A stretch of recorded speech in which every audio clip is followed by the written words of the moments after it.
Certainly this is the site where the original Fort Calgary was constructed, but long before the arrival of the Northwest Mounted Police, this was very much a significant natural area and gathering place for the nations of Treaty 7 who have occupied this territory since time immemorial. Fort Calgary, of course, is connected to the arrival of the Mounties, and they arrived at a place that already was an ancient place, and it's the Elbow. A lot of people don't know that the Elbow River is named for this spot, right? And it's a confluence, and I like the metaphor of confluence. I think especially it's not only the fort itself, but it's also the land and where it's located. This beautiful land here. It's rich in Treaty 7 nations. I think there's an opportunity for experiential kinds of learning with the land. The Blackfoot term for the site, which translated in most literal terms, I'm led to believe, is elbow, reflecting the confluence of the Bow and the Elbow rivers, is Mokinstis.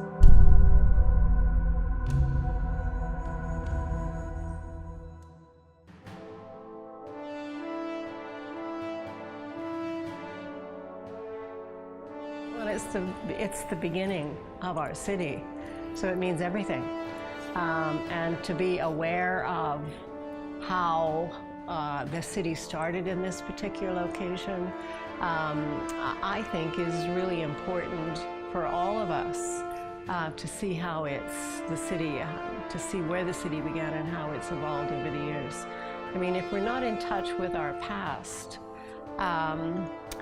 we just miss a big piece of our future development. The Northwest Mounted Police, this was their second stop in Alberta. They're the ones that built the fort originally. So as I say, the fact that I'm an RCMP retired member and the Northwest Mounted Police, I mean, for me, that's really significant. Back in the 1870s, the Northwest Mounted Police came west to stop the whiskey trade between American rum traders and the Aboriginals of southern Alberta, southern Saskatchewan.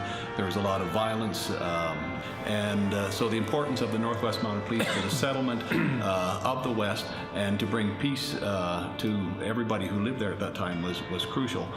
Colonel MacLeod, commissioner at the time, sent a group to the junction of the Bow and the Elbow rivers to set up a post. I believe it continues to a certain degree the legacy of the Northwest Mounted Police. They were very important in developing Western Canada and did a lot to bring law and order.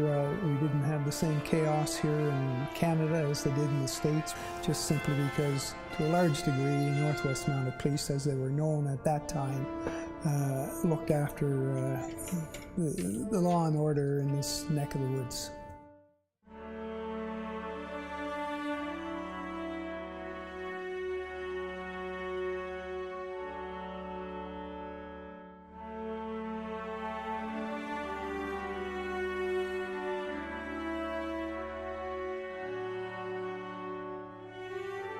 My favorite thing is the stories and bringing people in to learn those stories so that they know about their community and in all the different ways that we do it. We do it in so many different ways.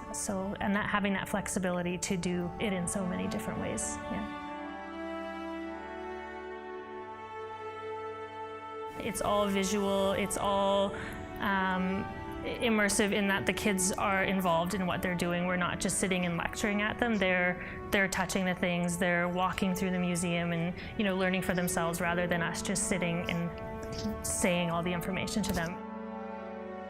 Today we got to see the old artifacts from the Blackfoot. Like we saw this cool little baggie thingy that they would put food in. I do think that it's very much a changing role in a local and a global climate where we are engaged in an ongoing dialogue about history, the veracity of history, what it's constituted by, who has the right to tell it. and how that story informs reality, our perceptions of people and places and things, and even more so how it perhaps defines decisions around power and authority and significance of information and who has rights and who does not.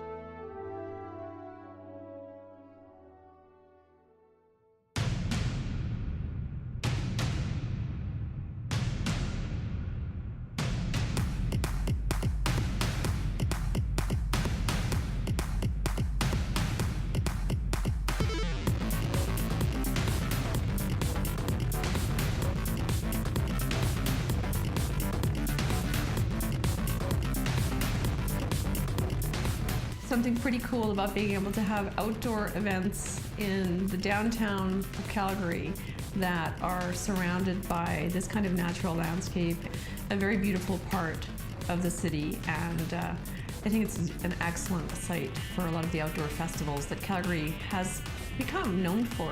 We are also perhaps one of Calgary's best kept secrets when it comes to our venue that's available here for events of all kinds, because we have very flexible ability to accommodate small and large groups. I think we're incredibly economical, and we are widely known for the excellence of our cuisine.